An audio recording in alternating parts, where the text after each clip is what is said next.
আমার যে এক্স ছিল সে তো এক নম্বরের নির্লজ্জ। হতভাগা মানুষটা কিন্তু এই যে আমি। I am back.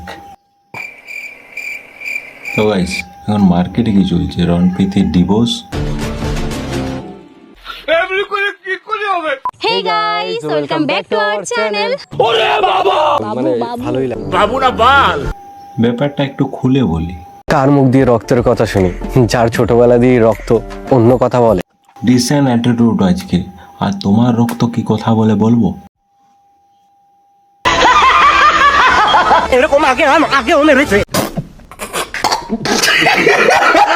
প্রথমে তার দিদির সাথে ঝামেলা করে সে পাহাড়ে চলে গেল।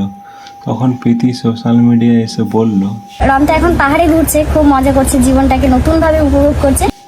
এখন আবার দেখছি তার গার্লফ্রেন্ডকে ছেড়ে সে পাহাড়ে চলে গেছে। তুমি পাহাড়ে যাও, গাঁজা খাও, পড়ে থাকো। মাঝ থেকে এই হুনুটা কোথার থেকে সে জয়েন করলো এর ইউটিউব চ্যানেলটাই রন প্রীতি ছাড়া, এটাই এর কন্টেন্ট। প্রীতির লোকে ঠিকই বলেছিল। আমার যে এক্স ছিল সে তো এক নম্বরের নির্লজ্জ। ভাই, হতভাগা মানুষটা কিন্তু এই যে আমি। সোনা কিন্তু তুমি নিয়েছো, সেটা আমি বলছি না।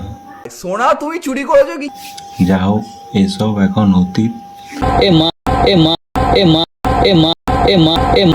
ফেসবুক আর ইনস্টাগ্রাম খুললে এখন শুধু মাম। আরে মামের বাচ্চা, কত মাম।